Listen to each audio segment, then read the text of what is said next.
Hello everyone, good afternoon. এখন বাজে 12টা 40, আর এই জাস্ট আমি চান করে উঠলাম।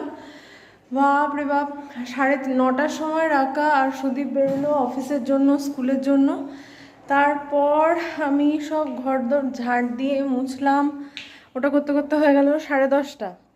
তারপরে 10:30 থেকে 11:30 অবধি বাসন মাজলাম, বিকজ সারাদিনের বাসন আমি একবারেই মাজি। তারপর 11:30টার সময় লাগলাম রান্নায়। রান্না করলাম ডাল ভাত, একটা তরকারি। কি করেছি দাঁড়াও তোমাদের দেখাই। দেখো, এখানে হচ্ছে ডাল, তারপরে হচ্ছে ভেন্ডি আলুর তরকারি, এটা এক্ষুনি নামালাম। আর হচ্ছে গরম ভাত। সো এটা হচ্ছে আজকে আমাদের লাঞ্চ। এইগুলো করে তার মাঝখানে ঠাকুরের বাসন ধুলাম, তারপরে চান করতে গেলাম 12:30টার সময়। তো চান করতে গেলাম 12:30 না, একটু আগে গেছি, 12:20 নাগাদ গেছি। বাথরুমে গিয়ে বাথরুম পরিষ্কার করা, বাসি জামা কাপড় ধোয়া, এগুলো করে আমি জাস্ট চান করে বেরোলাম। এখনও ওই জামা কাপড়গুলো মেলিনি, আর পুজো দেওয়া সম্ভব হবে না এখন, বিকজ 12:40 বাজে। আর এই ড্রেসটা হচ্ছে আমার পেটেন্টেড ড্রেস, রাকাকে আনতে যাওয়ার জন্য ড্রেস। সো এটা ইজি টু ওয়্যার।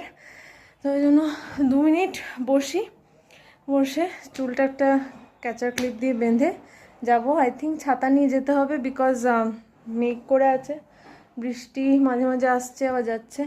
কালকে তো যেমন সারা দিন বৃষ্টি হচ্ছিলো, আজকে সকালবেলা একটু রোদ উঠেছিল, বাট দেন আবার মেঘলা ওয়েদার, সেরকম রোদ নেই।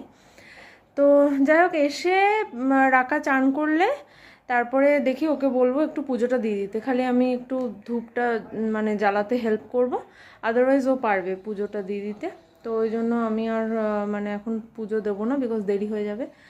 আর হচ্ছে যে এত ঠান্ডা জল, আমি মানে এমনি নর্মাল জলে চান করলাম, কালকে যেমন গরম জলে চান করেছিলাম, আজকে আমি ভাবলাম যে না, ঘেমে গেছি এত হয়েছে, আমি জলটা বেশ ঠান্ডা, মানে রাকা এলে রাকাকে আমাকে মানে গরম জল করেই চান করাতে হবে।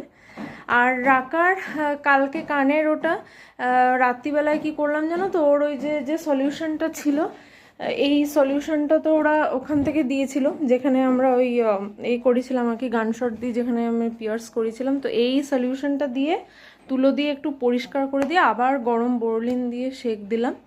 তো জানি না, মানে যতক্ষণ ওই সোনার ওটা পড়ানো হচ্ছে ততক্ষণ আমার টেনশন থাকবে। তো দেখি, এখন তো স্কুলে গেছে, আবার দেখি ওই নিউজপ্রিন পাউডারটাও আছে। টুয়া কালকে বললো বেটাডিন একটা কিনে রাখ, বিকজ সুদীপ থাকবে না পরের সপ্তাহ থেকে, যদি ইনফেকশন হয়ে যায় বা বাড়াবাড়ি হয়ে যায়, তো ওটা নিয়ে একটা চিন্তায় আছি।